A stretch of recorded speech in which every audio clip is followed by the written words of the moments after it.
এত কিছুর মাঝখানে হসপিটালের দিনগুলো কেমন কেটেছিল সেটাই তোমাদের সাথে শেয়ার করা হয়নি। তো চলো আজকে ফাইনালি সেটা তোমাদের সাথে শেয়ার করব। তোমরা অনেকেই জিজ্ঞাসা করেছো আমার এক্সপিরিয়েন্স কেমন ছিল চারনককে ঘিরে, তো সমস্ত কিছুই এই ভিডিওটায় তোমাদের সাথে শেয়ার করার চেষ্টা করব এবং প্যাকেজ কেমন কি ছিল সেটাও। আজকে হচ্ছে চতুর্থ সকাল, মানে ফোর্থ ডে, মানে আমার অপারেশনের যেদিন এসেছিলাম সেদিন ধরে, হয়তো তৃতীয় সকাল, যাই হোক। আর এখানে আমি ফ্রেশ হয়ে নিয়েছি, ওকে ফিডিং করিয়েও ঘুমিয়ে পড়েছে। আর আমি এখানে হচ্ছে একটু চা আর বিস্কুট খাবো, মানে যেটা দিয়ে গেছে। আমার বাথ নেওয়া সমস্ত কিছু হয়ে গেছে, মানে যে স্পঞ্জটা করে দেয় আমাকে, ওকে নার্সারিতে নিয়ে গিয়ে সমস্ত কিছু হয়ে গেছে। আজ নয়তো কাল, মানে আজ এখনও বলা হয়নি, ওর রক্ত নেওয়া হয়েছে, ওই যেগুলো টেস্ট থাকে ওগুলো করবে। দেন তারপরে 9:30টার মধ্যে জানিয়ে দেওয়া হবে যে আজকে না কালকে ডিসচার্জ হবে, আজকালের মধ্যেই হয়ে যাবে। চলো এখন আমার সব থেকে যে জিনিসটা ভালো লেগেছে, আমি প্রপার সমস্ত কিছু পাচ্ছে কিনা সেটা প্রতিদিন চেক করা হতো, যেটা আমার মনে হয় একটা হসপিটালে ভীষণ বেশি দরকার। এখানে ঘুমাচ্ছে, আর এখানে ব্রেকফাস্ট দিয়ে গেছে, আর ইনি এখনো ঘুম থেকে ওঠেনি। আর আমার সোনা পাপা এখানে ঘুমাচ্ছে। ওরে বাবা, না না না। ওকে যখন নার্সারিতে নিয়ে যাওয়া হতো আমি প্রতিদিন সকালবেলা এখানে বসে বসে দেখতাম, আর এই ভিউগুলো দেখে না আমার দিনটা শুরু করতে হসপিটালে ভীষণ ভালো লাগতো। আজ দিয়েছে হচ্ছে ব্রেড, তার সাথে কলা, ডিম। ডিমের দুটোই দিয়েছে, মানে আগে শুধু হোয়াইটের এগ হোয়াইটটা দিচ্ছিল, তো আজকে পুরোটাই দিয়েছে। আর এখানে ওটসের খিচুড়ি টাইপের করে দিয়েছে। এটাই হচ্ছে আমার চতুর্থ দিনের সকালের ব্রেকফাস্ট। আর এখানে কিছু একটা যাচ্ছে, আমি বসে বসে দেখছি কি যাচ্ছে আমি জানি না যদিও।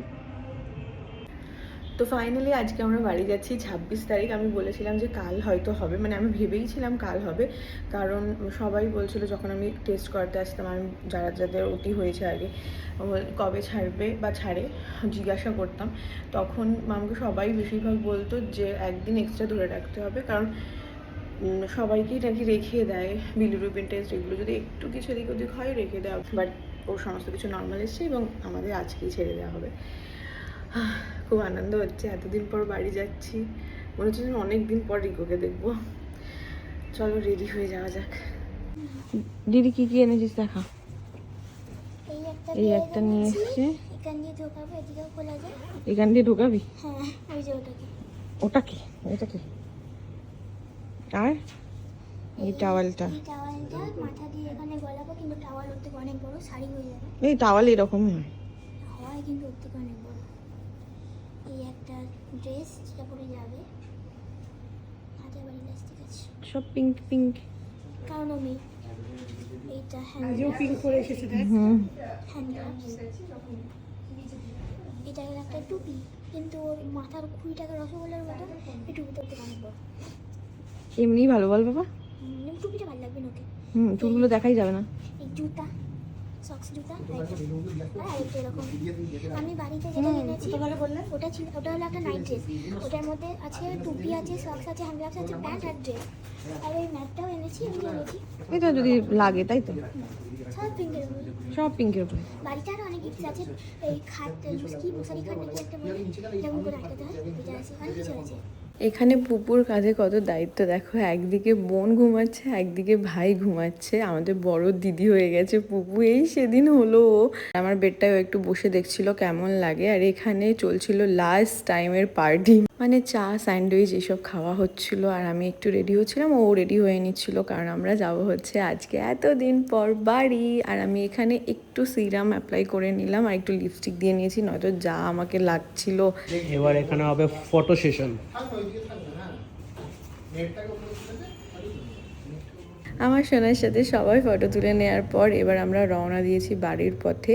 আর লাস্ট দিন এটা না বললেই নয়, চারনকের সার্ভিস কিন্তু আমার ভীষণ ভালো লেগেছিল। আমি কিছু কিছু জিনিসে একটুখানি কনফিউজ ছিলাম প্রথমে কোন হসপিটাল নেব বা কিছু, এগুলো আমি পরে কোনো একদিন শেয়ার করব, বাট আমি মনে করি যে চারনকে আমি সিলেক্ট করেছি, আমার এটা বেস্ট ডিসিশন ছিল, কারণ আমার বাড়ির লোকেশন থেকেও খুব একটা দূরেও হয়নি, কাছাকাছিও ছিলাম, সবাই আসা যাওয়া করতে পারছিল খুব সহজে, এবং সার্ভিসও ভীষণ ভালো ছিল।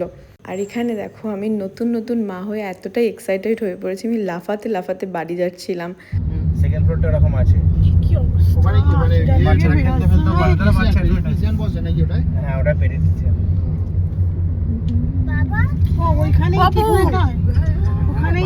পুরো পার্ট হচ্ছে সব ওইখানে। দাদু কাকা একবার এদিকে এই দিক দিয়ে এই দিক দিয়ে বনিকে নিতে ইচ্ছো কেমন লাগছে বললাম তো এই যে বনি আমাদের সরি আমার বনি নয়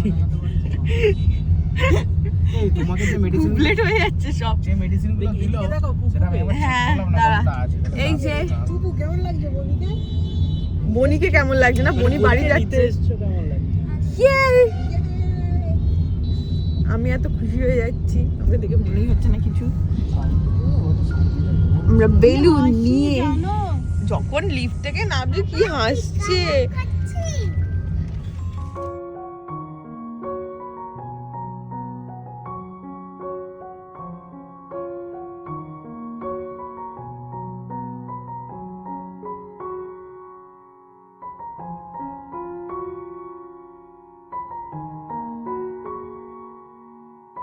মানে বেলুন টাঙানো হচ্ছে কারণ অর্ধেক বেলুন খুলে গেছে হ্যাঁ এবার এখানটা নিয়ে নে খুলে গেছে তাই জন্য মামা বেলুন নিয়ে দাঁড়িয়েছিল তারপরে আমরা বাড়ি চলে এসেছিলাম আর আমাদের জন্য একটা গ্র্যান্ড ওয়েলকাম ওয়েট করছিল যেটা আমি জানতাম মানে এই দিনগুলো ভীষণ ভীষণ স্পেশাল ভীষণ ভীষণ মেমোরেবল আমার কাছে আসলে আমার মেয়ে হওয়ার পর থেকে প্রত্যেকটা দিনই আমার কাছে ভীষণ মেমোরেবল যারা যারা নতুন মা হয়েছো তারা আশা করছি এই ফিলিংসটা কি তোমরা বুঝতে পারছো বা এগুলো বলে বোঝানো যায় না এই সময়টা এমনই যাচ্ছে একটা ছোট্ট এক্সপিরিয়েন্স তোমাদের সাথে শেয়ার করি এখন তো 1-2 মাস কেটে গেছে অবশ্যই ওয়েট গেইন করেছি অনেকে এই সময়টা রোগা হয়ে যায় বাট আমি সেটা একদমই হচ্ছি না আমার দিদিও সেটা হয়নি বাট আমার মনে হচ্ছে যে এই ওয়েটটা যদি থেকে যায় তো এই সময় অনেকে ডায়েটিং করতেই পারে বাট আমার একবারও এই সময় ডায়েটিং করার কথা মাথায় আসছে না কারণ আমি ওকে ফিডিং করাই যদিও মিল্ক সাপ্লাই একটুও কম এদিক ওদিক হয়েছে না তখন আমার মনে হয় আমার কাছে বেশি সেটা গিল্ট ফিল হবে বা বেশি দুঃখের সেটা আমার কাছে তো আমার শরীরটা আমি পরে দেখব কিন্তু আগে যেন ওকে ঠিকঠাকভাবে সমস্ত কিছু আমি ওর যেটা নিড সেটা যেন আমি ফুলফিল করতে পারি এটাই আমি এখন সারাক্ষণ ভেবে চলি আমার মাথায় এটাই চলে আসলে কি বলতো এই জিনিসগুলো কিছুই না মানে আমার কাছে কিছু মনেই হয় না আমার মনে হয় সময়ের সাথে সাথে আমি যদি চেষ্টা করি সব ঠিক হয়ে যাবে কিন্তু এই দিনগুলো ফিরে আসবে না আমার মেয়ে এই যে রাত্রে জেগে আমার কাছে বসে থাকা আমার জন্য কান্না করছে এই জিনিসগুলো সত্যি অমূল্য আমার কাছে তো এই তো আমার জীবনের সব থেকে স্পেশাল দিনটা তোমাদের সাথে শেয়ার করলাম পুরো ব্লগটা কেমন লাগলো অবশ্যই জানিও দেখা হচ্ছে নেক্সট ভিডিও বাই